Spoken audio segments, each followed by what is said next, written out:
Hey, so I am sure you're here because you want to learn what are some different social media content topics that you can do for your business. So I'm going to go over examples that are for both product-based business and service-based business, and I'm actually giving you some insight into some of the awesome things that we do inside the Conquer Club.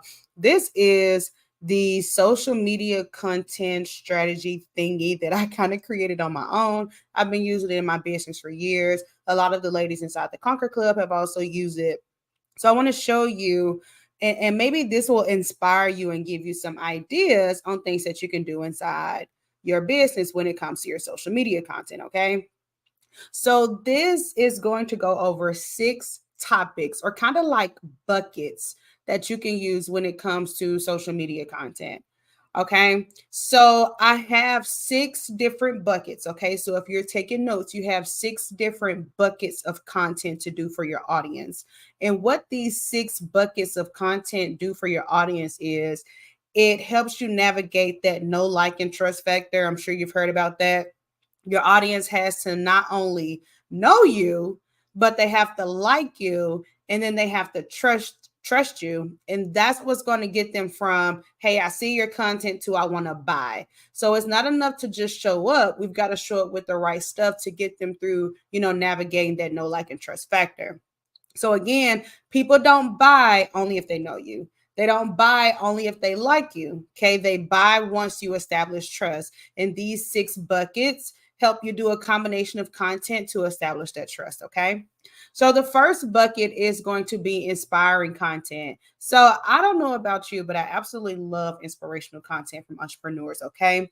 This is going to help you position yourself as somebody that I don't want to say people can look up to, but they see that you're doing something of importance. They see that you're passionate about what you do. They hear the story behind what you do, and people buy stories, they buy people.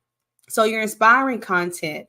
So some questions to ask yourself when it comes to doing inspirational content. Why did you become an entrepreneur? So if I were to ask you that right now, why did you become an entrepreneur? What would you say? Would you tell the story? Tell us why you became an entrepreneur. How did you get your business started? What are some of your long term goals and missions? So if I had a, microphone business, right? I would say I would just simply answer the question as the piece of content, right? So what are your long-term goals and missions? Even if I sold microphones, I will make a post and it would have a picture of me, when I first started out. And I would say, in 10 years, Deb's microphones is going to be the leading microphone for teenagers across America. I love this idea because it was inspired by my own teen daughter who needed a cute, fun microphone for her to use when she was doing Zoom with her friends during the pandemic. Right. So it's not salesy, and it tells people why you're doing what you're doing. So, what are some of the challenges you've overcome? Okay, this is also a great way for you to implement your product as the solution. So, if I sell weight loss products, obviously, there's probably going to be some type of weight loss story, or keeping myself fit, type of story involved here.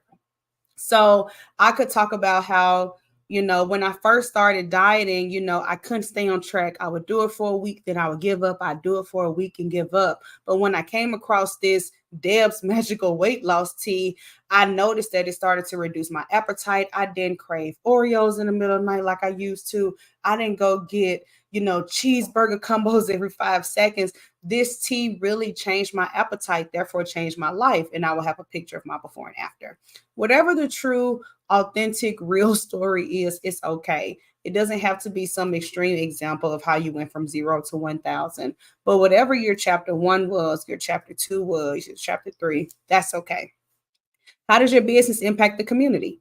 Okay. This also stretches you as an entrepreneur because keep in mind, your business isn't just about you. It isn't just about you, becoming rich. What is your business doing to truly impact people and help people? And what are some wins that you've celebrated? It's completely okay for you to share with your audience some of the things that you're doing inside your business. You don't have to post how much you're making in sales. You don't have to post anything that's extremely personal to you. Keep in mind, you draw that boundary. Okay. So that's the first bucket, inspirational content. Okay. So the second bucket is going to be educational content. So this is such a good one, and I'm sure you've heard about this before. This is where you solve your audience's problem. Okay. This is where your customers' pain points come into play. And I'm probably going to do a separate video on that too, so that you understand how to really, layer in your educational content. So watch the pain point video in a separate video. So refer back to your list of pain points and transform them into valuable, informative content. So your educational content, guys, educational content is just proof that you do what you do. Okay, so again, if I sell Deb's microphones, I'm going to put content out about how to clean your microphone. What if your microphone is distorted? What are 3 things that could be wrong with it? What if you're hooking your microphone up to your computer and it's not working? How do you troubleshoot it? So again, just those educational pieces that tie into what you do. So a service-based example of that could be if I had a credit repair business. My educational content, I wouldn't just sit around posting credit scores all day. I would be getting online talking about how to obtain a VA loan if you want to buy a house. How to help your elderly parents navigate their finances if their credit isn't good and they're getting older.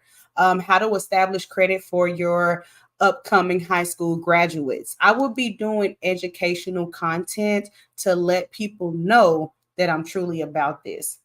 So if you look at the pain points video, you'll be able to truly see how you use those to do your educational content. Okay, so that's bucket number 2. Okay, so we've got inspiring content, educational content. We're going to go on to bucket number 3.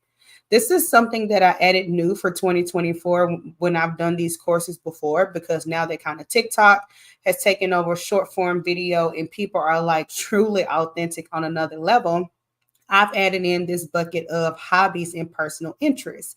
Now, again, you draw the line here. You don't have to get online and share all of your business, what you do every day, what you do when you first get up in the morning. If you don't have to do a get ready with me, a wake up with me, spend the day with me. You don't have to do that, okay? But if there is something that you do in your life, no matter how simple, this could be an easy way for you to connect and build rapport. And let me tell you why that's important. When people follow you on social media, especially if you're using your face or you're the brand of it, it almost like people want to feel like you're their friend or like they know you or that they can relate to you, right? So let's say if in your spare time, even if it's not every day, you actually love shoes, right? You've got a lot of shoes, you love shoes, and you shop for shoes often. It's just something cool that you do. You don't monetize it, it's something that you enjoy. That's an easy thing to share with your audience. Or let's say, for example, like me, I tried this before because I love grocery shopping at Aldi. So I would show, some of my finds from Aldi, just a way for me to be able to connect with my customers in a way that doesn't require me to necessarily sell to them. And again, this really, really hypes up that know, like, and trust factor.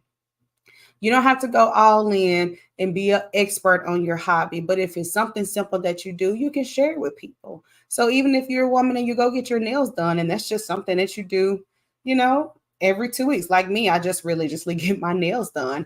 I could start doing hashtag nail cam, every other Friday. Hey ladies, I got my nails done today. I got my hot red. Should I try anything new? Or okay, y'all know nail cam Friday is going to be this week. I want to try orange. Here are 4 pictures. Pick the one you like best.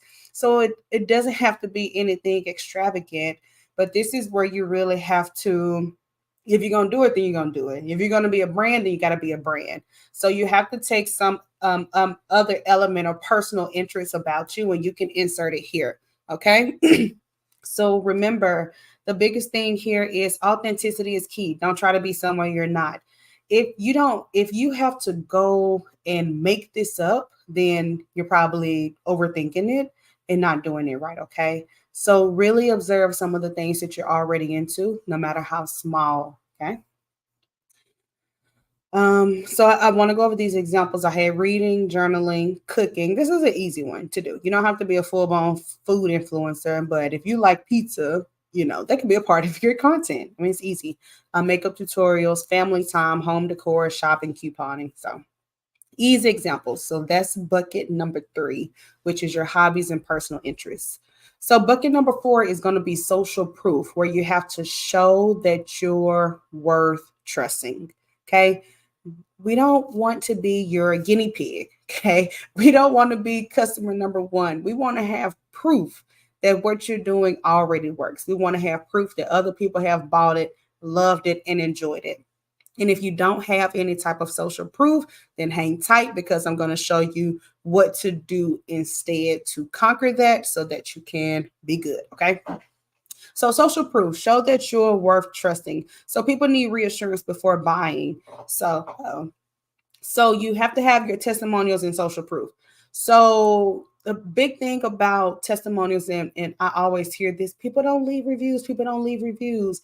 If people are not leaving reviews, it's because you probably didn't ask them enough.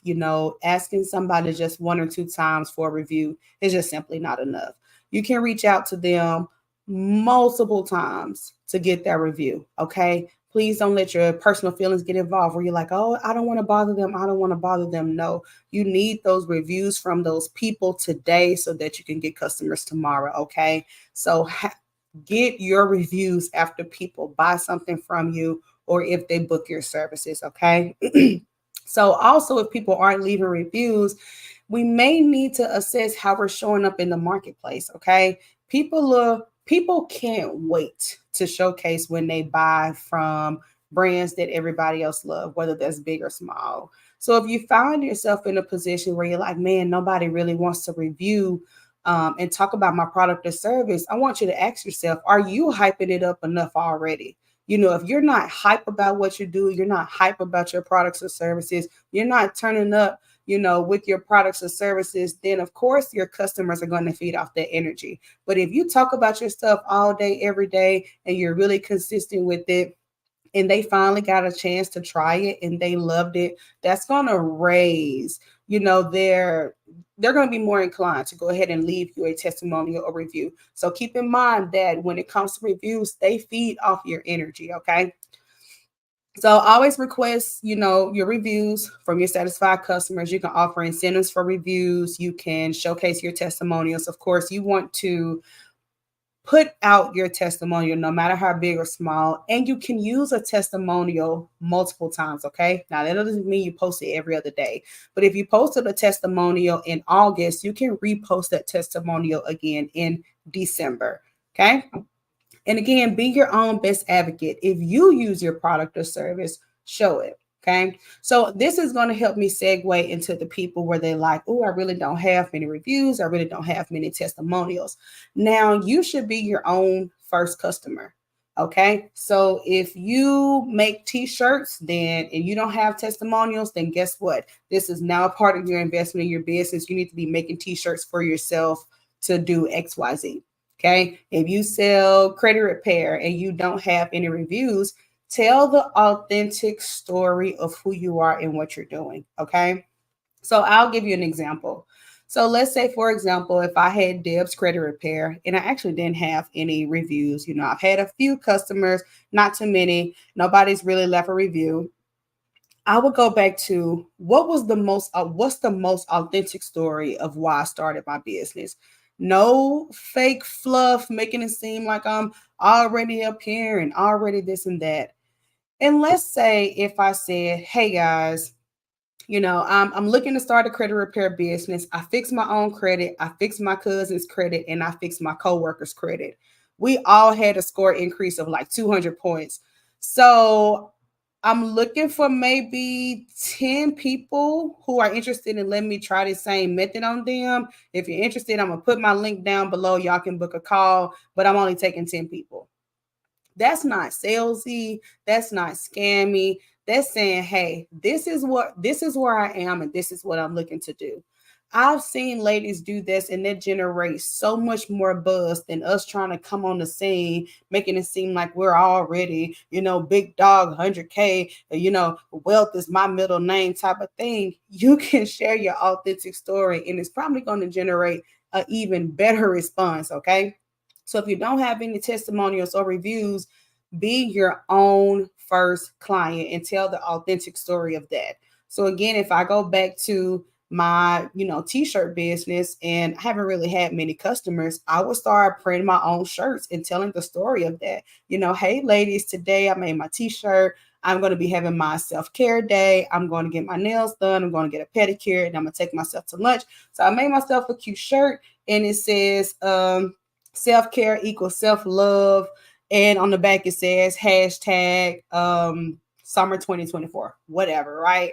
I began to be a walking example of my product, and that serves as social proof on its own. And that's what's going to help somebody navigate to actually buying from me.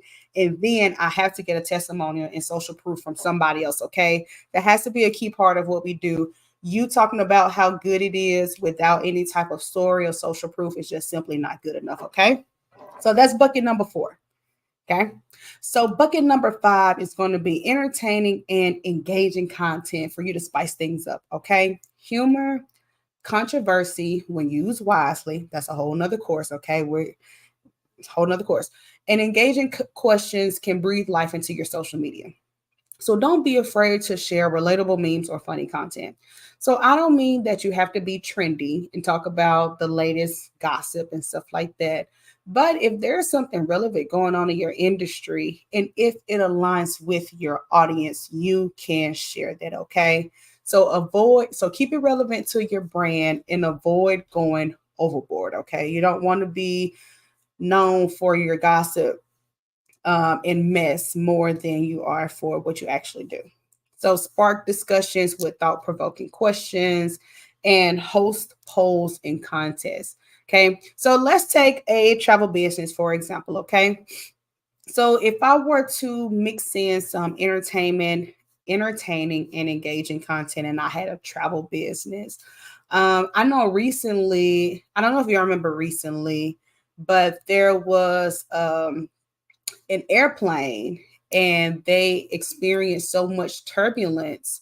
It was 2 different accidents, I remember. One of them where the door actually flew off midair. I'm sure y'all probably remember seeing that not too long ago. They were in the plane taking off and the emergency door flew off. And then there was another incident in the plane recently where they experienced turbulence so bad that people actually, because they were out of their seatbelts, they slammed and they had some injuries and they had somebody pass away. So if I were a travel agent and some of that stuff, came out, I would actually share that to my audience and say, wow, look at what happened. What are have you ever been on the plane and took your seatbelt off and didn't even think about it? Like that's really thought provoking and like, woo, wow. So if a funny piece of content. So let's say, for example, if I'm a travel agent and Spirit Airlines have a $19 sale or somebody has a funny TikTok about flying first class for the first time. That's stuff that I can repost on my page and get my audience to just see that we're human. We're not robots. We're human. We're regular people. This is a brand that you can grow to love.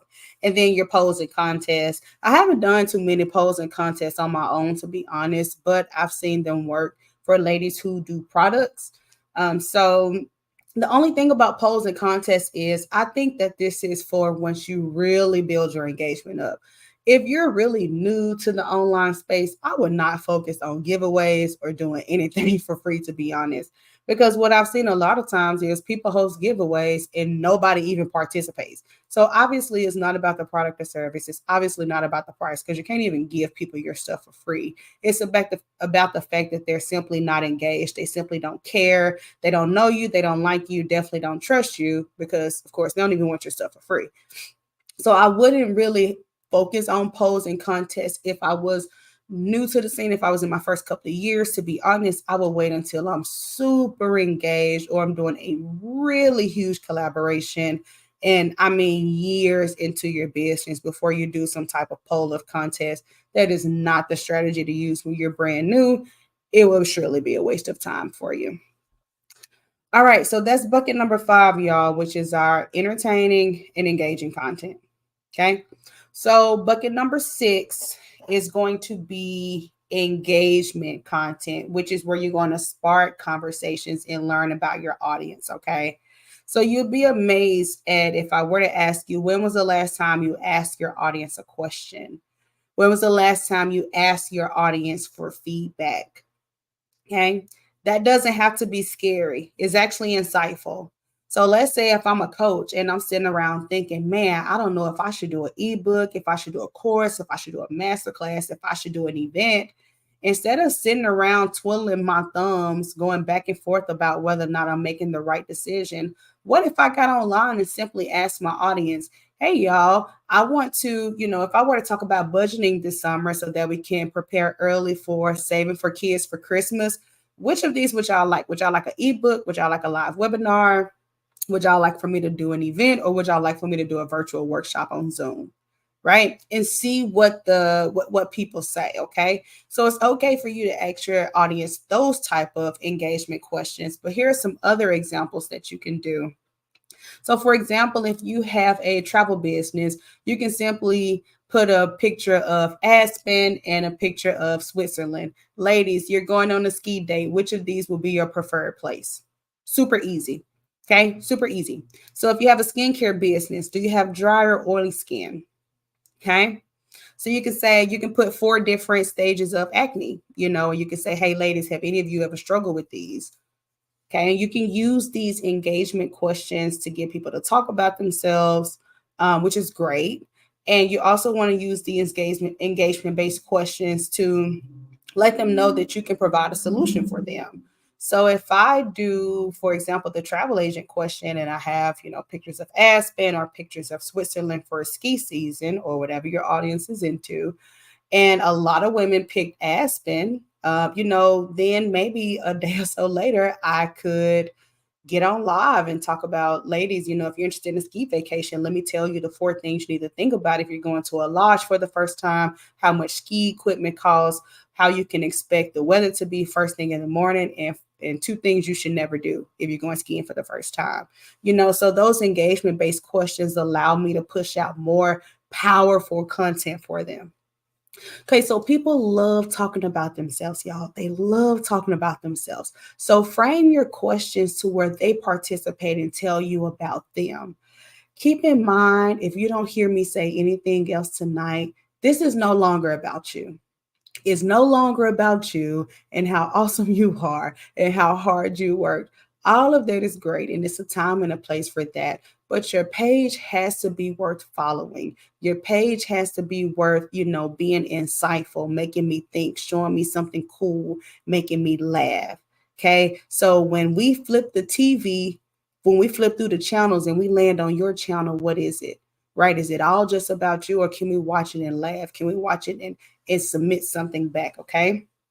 So people love sharing their opinions and experiences. Okay, so again, if I was a dating coach, my engagement question would be, ladies, tell me about the worst first date you ever had. Right? So that type of thing will flock people to the comments. It will help position you as an expert in that space, because you talk about these things. This is where we can go read other stories and just talk about this one niche down topic. Okay. So you can gain valuable insights about your audience's needs and preferences, and you can build stronger relationships with them. And that fosters a sense of community. You want your people in the comments talking to each other, following each other. That's what you want. It's not just about you, it's about them. Learn about them.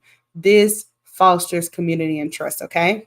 So these were the 6 buckets for content. So I hope that this was really insightful. Okay. So the first one is inspiring content. Second is educational content. Third, hobbies and personal interests. Number 4 is your social proof. Number 5 is your entertaining and engaging content.